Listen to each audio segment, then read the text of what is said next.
Mbah saya itu terkenal wali, yang bapaknya bapak. Itu kalau kesini nyifati Badul Amu satu. Nur isido mondok gini itu enggak apa-apa. Pondok elek lah, kiaimu wali. Zaman itu bapak itu di kamar kursi ya masih ada kakinya. Saya dulu sering dijak ke sini sama bapak. Jadi mbah saya itu terkenal wali dulu. Jadi mbah saya itu tirakat terus sampai kapundhut itu poso terus. Kebetulan cucunya agak niru. Saya tidak niru itu karena itu Gus Zaki. Memang disuruh tidak niru. Kata mbah saya, kira usah tirakat, terus tak tirakati aku. Itu. Jadi saya, Mbah Mun juga gitu. Kowe haram tirakat, tak tirakat ya. Saya seneng sekali. Tapi tua-tua kok mikir putu. Nah, terus tirakati putuku sopo. Jadi mulai jadi kiai betul Mas Nadif, saya ini sudah mulai mikir putu. Karena saya ini termasuk orang yang kecelok alim yang enggak banyak orang menghormati karena sudah diramal sama mbah-mbah. Di dulu mbah saya Mbah Nur Sam itu kakak saya itu SMP, SMA. Kakak saya yang kedua juga SMP, SMA. Mbah saya itu Mbah Nur Sam itu yang nganterkan bapak ketika mondok sini itu. Yang ikrar karo Badullah wali Mbah Nur Sam itu. Ahli tirakat, ahli puasa. Itu bilang, Nur, anak sing iki aja pondok, aja sekolahno. Sumben sing ngalim ku anak sing iki. Ketika saya hampir tamat SD sama mbah saya Tuban, mbah saya Narukan juga disabdo begitu. Singkat cerita sama mondok sarang. Mondok sarang pertama langsung dikenal Mbah Mun, wong anak kiai jadi langsung dikenal.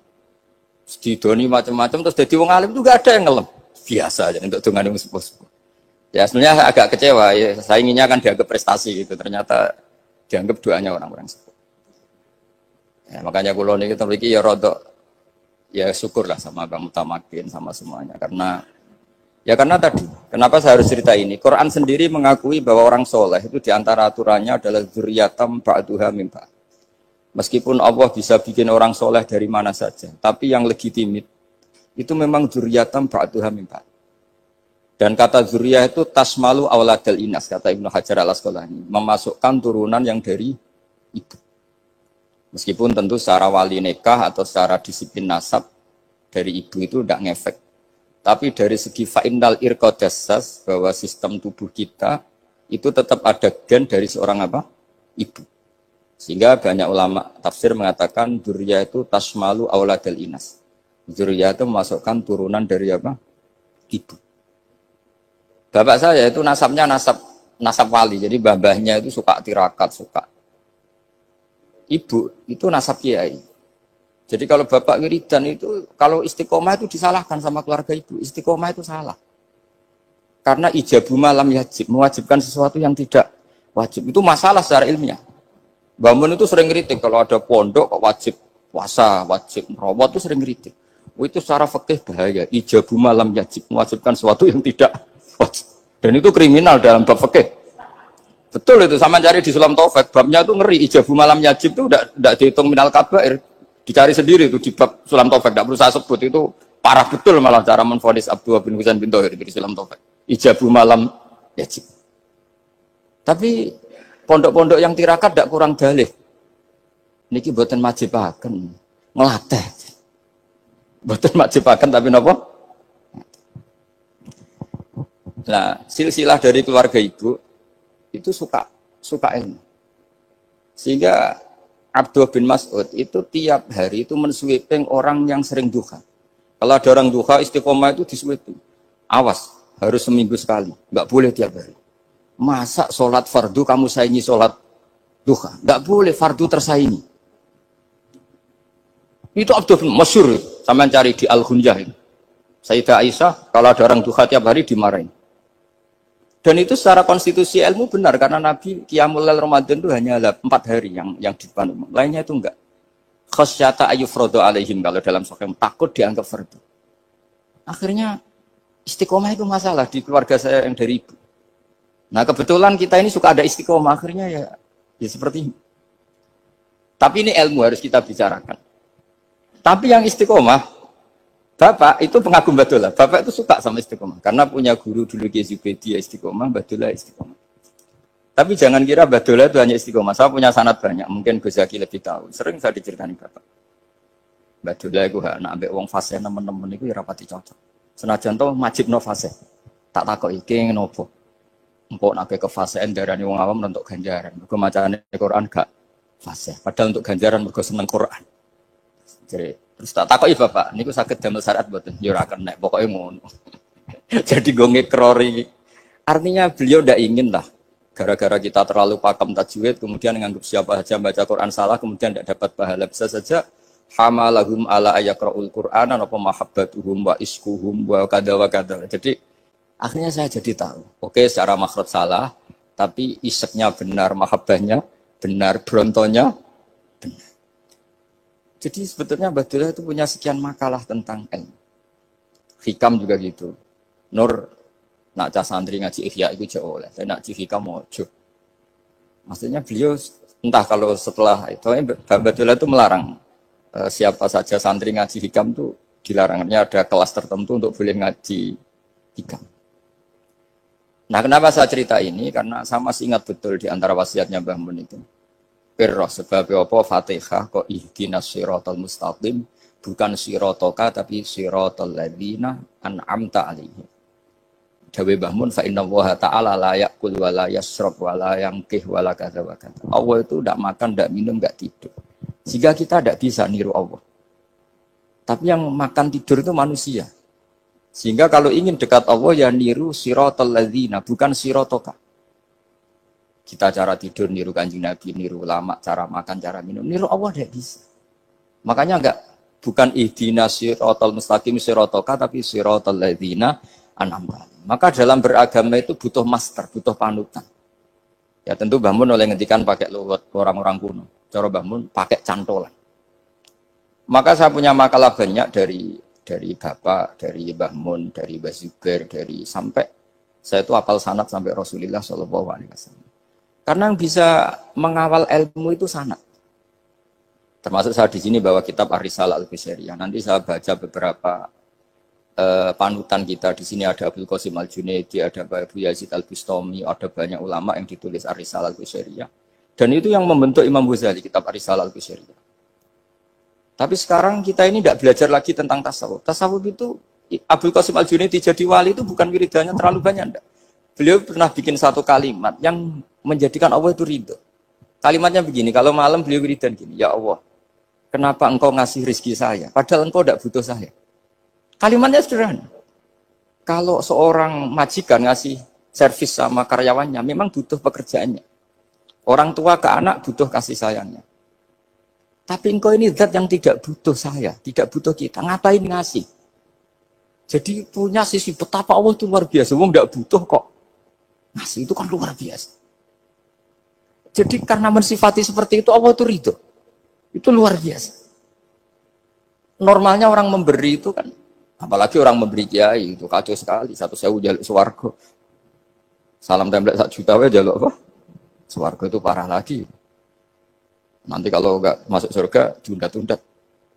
Itu ngeri lagi itu 1 juta minta apa? Surga. Sayyidina Ali itu diantara sebabnya beliau dekat Allah itu karena muamalahnya sama Allah itu benar. Di antara muamalah itu yang diriwayatkan di kitab Ar-Risalah Al-Qusairiyah adalah masyhur. Kafani izzan antakuna li rabban wa kafani fakhran an aku nalaka abdan. Tiap malam ya beritanya itu. Ya Allah, saya sungguh sangat mulia karena engkau yang jadi Tuhan. Coba kalau saya dituhani manusia yang mati atau dituhani siapa yang mati juga. Wa kafani fakhron an aku nalaka abdan. Saya ini bangga sekali karena jadi budak, jadi hamba zat yang tidak mati. Jadi pakem-pakem yang menjadi masyrab kalau dalam bahasa tasawuf itu yang menjadikan wali. Sehingga yang dikatakan ibadah itu apa? Ma'rifatullah. Mengenali Allah secara benar. Jadi jangan kira wali-wali dulu terus terlalu istiqomah, ada juga. Mereka punya pakem yang menjadikan Allah itu ridho. Saya beri contoh nih di sini banyak makalah nanti saya beberapa baca tabarruk. Banyak riwayat dari orang-orang sufi. Nabi Ibrahim itu pernah ketemu orang Majusi. Beliau terkenal sakhok, terkenal sakhian. Ketika ketemu orang Majusi, ya Ibrahim saya ini sehari saja ngasih makan saya. Kamu kan tukang ngasih makan orang. Terus ya tapi bisarti antus lima, kamu harus Islam. Sebagainya Nabi Ibrahim adalah kalau saya menolong dia berarti nolong orang kafir. Setelah orang itu lewat berlalu karena Nabi Ibrahim nggak mau hormat, Allah memberi wahyu ke Nabi Ibrahim. Kenapa ya Ibrahim tidak kamu terima 1 hari, kamu kasih makan 1 hari? Ya karena dia Majusi. Kata Allah, dia umurnya berapa? 60 tahun. Tanyakan, pernah kelaparan kan hanya hari ini? Iya ya Allah. 60 tahun dia kafir tak kasih makan. Minta kamu sehari aja kok nggak boleh. Akhirnya Nabi Ibrahim dipanggil orang Majusi, dikejar dipanggil. Ayo tak kasih makan 1 hari. Kok kamu sekarang jadi baik? Habis ditegur Tuhan. Terus kata, ahakada yu'amiluni. Apa seperti itu? Tuhanmu mengu'alamalai saya. Ya na'am. Akhirnya Islam orang Majusi. Jadi itu lagi-lagi ilmu. Jadi yang dikatakan ilmu itu satu teori atau kalimat atau apa saja yang menjadikan kita ini pakem. Meskipun pakem itu kadang sulit diterima orang-orang khusyuk. Orang khusyuk itu ya nyun sewu ada sisi nakalnya. Makanya Mbah Mun sering kayak jargon masyhur. Zada khusyuan, zada jalan, tambah khusyuk, tambah bodoh. Bukan bodoh dengan makna salah itu enggak. Memang kadang terus anti ilmu. Misalnya gini, ini contoh yang karena saya ini mengkhidmati ilmu, saya beri contoh yang urusan ilmu. Ada orang sujud diinjek orang fasik, kepalanya diinjek orang fasik. Terus si orang yang sujud tadi ini ada di Sahih Muslim, juga ada di Ihya. Wallahi la yaghfiru Allahu laka. Pakai sumpah, wallahi la yaghfiru Allahu laka. Allah langsung mewahyukan ke Nabi fi hadzal zaman, fi tilka zaman atau fi dzalika zaman. Man dzalladzi yata'alla alayya alla aghfira li fulan qad ghafartu lahu wa ahbattu amalak. Katakan ke orang itu, siapa yang mencatut nama saya yang hanya berstatus tidak memaafkan. Itu enggak fair. Saya ini Tuhan kok bisa yaghfir, bisa yu'adzib. Kok sifat saya tinggal 1 yu'adzib itu gimana? Dicatut separuh itu Allah tidak terima. Tapi kalau kita baca Quran, saya ini sama orang fasik ya benci. Saya ini orang soleh, setidaknya pura-pura soleh lah. Karena di depan para kiai. Tapi mau tidak mau. Ketika Allah mensifati dirinya tentang orang munafik gimana? Wa yu'adzibal munafiqina insya'a au jatuh. Ini cocok tidak cocok. Potensi memberi tobat itu ada. Meskipun sama kalau orang munafik, tapi ya tetap bacanya wa yu'adzibal munafiqina ya insya'a au jatuh. Rasulullah kayak apa bencinya dengan Wahsy karena qatilu Hamzah. Tapi Nabi tunduk sama konstitusi Quran. Laisa laka minal amri syai'un aw yatuba alaihim aw yu'adzibahum. Akhirnya Allah malah memberi tobat sama qatilu Hamzah yaitu Wahsy. Ini pentingnya baca lagi. Kalau kita tidak baca hanya khusyuk saja, tidak baca, pasti sama orang yang menginjak orang sujud tadi, yang menginjak pasti salah enggak dimaafkan. Bongso pasti. Pertanyaannya adalah, betulkah Allah punya sifat 1 yaitu yu'adzib? Makanya kalau kita baca, misalnya baca Quran, walillahi mulkus samawati wal ard, ya sudah, yaghfiru liman yasha wa yu'adzibu man yasha. Kalau nuruti rasa kita, ya inginnya ke kita, yaghfir, ke orang lain yu'adzib. Tapi Tuhan kan nggak terima, saya ini Tuhan kok didikte makhluk saya ini gimana? Nggak bisa. Sehingga ya ini lagi-lagi ilmu. Makanya saya cocok, nggak cocok itu suka baca. Saya suka sekali baca, mulai ulama dulu, ulama modern, setengah dulu. Mulai ulama yang kedunian sampai setengah kedunian. Suka. Saya dulu tuh gak suka uang. Karena saya memang tadi, mbah saya dari bapak itu wali mas. Kalau tadi Mas Nadif jujur, mulai Mbah Soleh itu suka bully mertuanya. Jadi saya alhamdulillah dia jujur. Jadi, Mbah Soleh itu menantunya Raden Asnawi. Itu ya bully-bulian sama ini terus ditiru beliau ini. Itu gak suka sebenarnya. Saya itu ya pokoknya tadi, kalau orang daftar wali itu kan gak suka sama. Karena mereka nangis ketika Allah ngendikan wa aqridu wa atau ayat-ayat anfiku atau orang baik disifati wa aqridu wa qardan hasanah. Itu hadal khitab li ahlil jiddi wasarwah. Ini khitab untuk orang kaya. Kalau isin Gusti jenengan nampen ngongkon infak kok kalau diinfaki. Jenengan nampen ngongkon ngamal kok kalau di ngamali. Jadi maka yuhibbunal mal, mereka tidak suka harta. Walakin diana luladzatal khitab bil infak, dan itu harus kaya dulu untuk bisa infak. Jadi itu uniknya. Akhirnya saya Imam Sa'roni penting juga kaya. Jadi wali untuk suka harta itu nunggu diperintahkan Allah. Alhamdulillah kita ndak, sudah wali dulu karena sudah senang harta wali.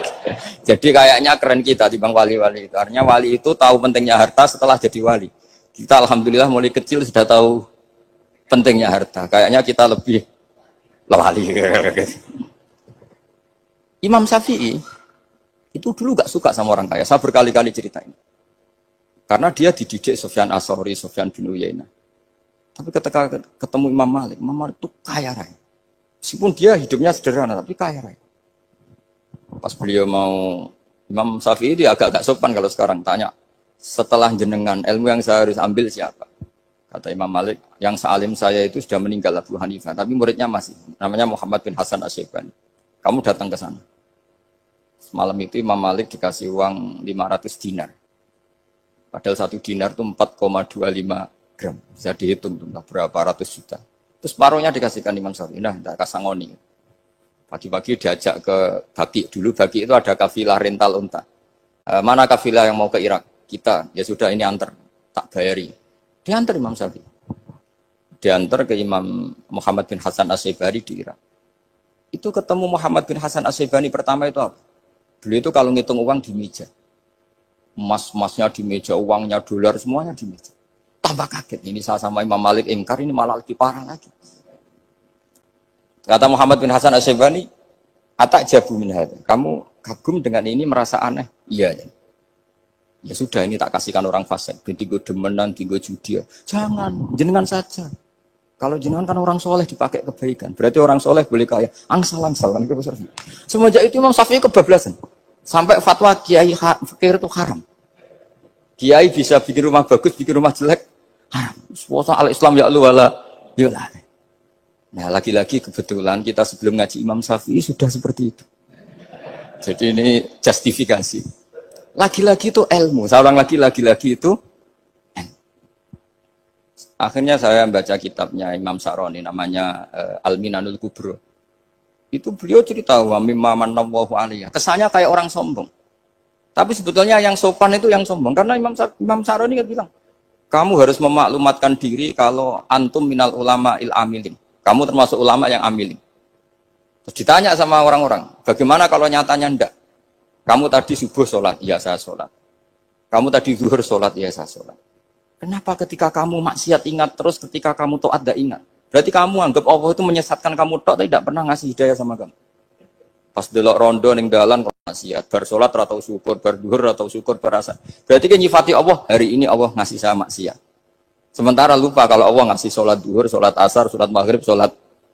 Oh sudah di situ al-Minanul Kubro, pokoknya orang itu soleh semua. Nah saya itu termasuk orang yang didikte oleh kitab, terbentuk oleh kitab Al-Minanul Kubro. Jadi di situ hidup itu enak semua. Makanya saya itu masih ingat dialeknya dua orang alim. Nggak berusaha sebut, ini agak sensitif. Karena ceritanya itu ada anaknya Kiai mau nyalek. Karena dia anaknya Kiai tanya, Mbah, dalilnya nopo nanti yang kepingin jadi jabatan, mencari jabatan itu sah. Kalau yang jawab tak sebut nggak apa-apa namanya. Jawabnya Mbah Mun, oleh gak apa-apa. Nabi Yusuf juga ada jabatan. Terus beliau baca qalat anni ala khuzainil ardi inni khafifun alim. Nabi Yusuf juga ada jabatan ya Rabb. Didebat sama orang alim. Itu Nabi Yusuf, syariatnya itu mansukhah bi syariati Rasulullah Muhammad sallallahu alaihi wasallam.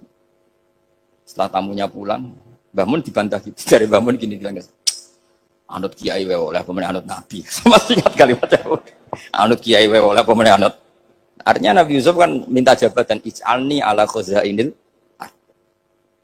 Jadi akhirnya semenjak itu fikih-fikih ilmu tadi saya ulang lagi. Akhirnya saya cari, termasuk saya disuruh bangun. Saya golekno dalile nak wong soleh oleh jabat. Atinku, wong dalil kok diorder saya ya sempat. Ternyata saya cari-cari ya tadi am yahsudunan nasa alama atahum wa min fadlillah faqad ataina ala Ibrahim alkitab wal hikmata wa atainahum mulkan azim. Keluarga Nabi Ibrahim di antara sifat yang disebutkan Allah adalah dikasih mulkan azim. Sebab itu akhirnya kiai Indonesia itu mazhabnya Syafi'iyah semua. Politik ya kerso, jabat ya kerso, proposal ya kerso. Saya ini, maksud saya ini yang menyelamatkan ilmu. Kalau orang khusyuk pasti gedeng. Kiai kok gelem proposal, kiai kok para pejabat. Tapi orang ilmu, Setuju. Nah saya nggak tahu setujunya itu bawaan ilmu apa bawaan nafsu tadi itu yang mulai saya nggak tahu. Nah kalau saya kan bawaan ilmu saya baca. Itu bedanya saya dengan Mas Nadif jadi bawaan baca. Karena kemarin saya dibully habis-habisan di Kudus. Saya tidak punya kesempatan bicara di menantunya Neng Muah ya. Wah ini kurang ajar betul orang ini kata saya. Tapi saya nyari sisi positifnya. Kalau saya dibully kan saya madlum. Orang madlum gampang jadi wali. Yang dia bully berarti zalim ya sudah berarti wali saya gitu. Nah supaya dia juga wali sekarang tak bully supaya impas gitu. Jadi ini nolong beliau. Jadi saya 22 hari itu kalau habis subuh ke rumah sakit, tapi kalau asar pulang ngajar. Ya begitu terus. Karena mbah-mbah saya itu sukanya ilmu Masya Allah. Karena ilmu itu penting. Apapun pakemnya para wali itu kalau diingatkan secara ilmu itu terus kayak runtuh. Saya berkali-kali mencontohkan. Dan itu valid, data itu valid. Sufyan bin Uyainah itu orang yang khusyuknya Masya Allah. Gurunya Imam Syafi'i, gurunya Imam Malik. Itu beliau menceritakan dalam kitab Hilyatul Auliya. Nabi Isa itu senengannya itu ceria sekali. Nabi Yahya itu senengannya bersenut, abusan, suka kayak takut akhirat, takut penyakit. Tapi bukan takut corona, enggak ya jelas. Saya akhir-akhir ini fatwa, sekarang jangan baca Uwais Al-Qarani, tapi Al-Qarni. Meskipun saya tahu ada yang baca Qarani di kitab-kitab, ada yang baca Qarni. Tapi sekarang wajib dibaca Al-Qarni sementara. Sekali dibaca Al-Qarani itu nisbatun ilah. Iya, jadi makanya ini untuk sementara dibaca, ngikuti yang baca Uwais Al-Qarni. Meskipun di sarah-sarah, apa bifathir ra' wakila bi sukun, ya sudahlah sekarang harus ijma dulu Al-Qarni ya, karena kalau Al-Qarani itu akhirnya Nabi Isa ditegur sama Nabi Yahya. Mali aro kadohikan ka'anna kata manumin makrillah. Saya melihat kamu kok suka tertawa, seakan-akan kamu merasa aman, tidak kena adabnya Allah. Nabi Isa akhirnya balas tanya, Mali aro ka'abisan ka'anna katai asumin rahmatillah, taknatu min rahmatillah. Kowe mbesenggut wae koyo dunya orang rahmat, anane corona tok. Padahal yo ono mangan, ono guyon, ono nikmat. Dan itu figur besar, akhirnya kita tahu. Dan saya sering cerita juga, setiap dakwah itu Nabi Isa nyari syirorun nas, Nabi Yahya cari khiyarun nas. Tentu alasan Nabi Yahya gampang, berteman orang baik itu baik lah, nyaman, terus akibatnya juga baik. Nabi Yahya enggak. Limada tanzilu ala syirorin nas. Kenapa kamu singgahnya ke orang-orang yang buruk? Ana tabibun udawil marto. Saya ini dokter, tentu menyembuhkan yang sakit. Akhirnya terus di Indonesia banyak kiai yang kancanan orang fasik ya banyak. Tapi ya tentu yang benar itu yang mensolehkan yang fasik. Yang mesti salah yang menjadi fasik karena ketularan yang. Tapi itu lagi-lagi apa? Ilmu yang bisa menjadikan kita percaya itu ilmu. Saya tuh suka sekali baca kitab yang berbeda. Saya sekarang baru belajar kitab orang-orang Hanafi. Orang-orang Maliki. Saya kemarin dikirimin hadiah oleh keluarga Pak Kures. Ada tanda tangannya Pak Kures dari Habib Ali, dari keluarga beliau. Diri kitab namanya itu Sarah Bukhari yang dikarang orang India, orang modern, Anwar ya, Anwar Shah, orang India ya orang Shah. Itu beliau termasuk mujaddid kalau dalam perasaannya orang India. Mensarai Bukhari ya, kira-kira sanadnya Sayyid Muhammad ke beliau itu 3 atau 4. Beliau termasuk orang-orang yang bisa membentuk India seperti itu. India kan banyak syurahul hadis termasuk Waliullah Ad-Dahlawi terus Syekh Yusuf Al-Kandahlawi, banyak lah saya. Itu beliau cerita di kitab-kitab itu bahwa ilmu itu harus diungkapkan. Terus beliau cerita banyak tentang kewalian. Sampai dalam cerita kewalian itu unik. Dan terus kayak jadi wali itu gampang sekali. Ya di antaranya itu wali itu mau modal rasido. Sab'atun yudhilluhum wa fi dhillihi wa maladhilla ila dhilluh. Itu diantaranya itu. Wa rajulun da'athu imra'atun datu jamalin wa mansibin. Faqala inni akhafu. Mau modal gak sido. Wis dijak wong ayu, menarik, muni ra gelem. Modal ra gelem iku iso dadi wah. Iku yudhilluhum wa fi dhillihi wa maladhilla. Ya. Nah, masalah kita ora digelemi lah itu masalah. Itu sangat. Jadi gampang sekali dalam kitab Al-Minanul Kubra. Dan kalau baca itu enak. Misalnya gini, tentu masa lalu kita yang buruk itu tidak diceritakan orang lain. Dan itu kadang karena gengsi. Tapi kalau melihat hadisnya Nabi itu gampang sekali. Kullu ummati mu'afan ilal mujahirin. Umatku semua itu dimaafkan. Kecuali yang memperlihatkan salahnya dosanya. Jadi nggak boleh kalau sampean sekolah nggak naik kelas cerita anaknya. Kalau saat dulu nggak naik kelas, kalau punya utang koperasi nggak pernah bayar, nggak boleh. Cerita seperti itu boleh. Kalau ditanya, bapak dulu pinter nggak? Oh pinter sekali. Harus bilang gitu, pinter sekali.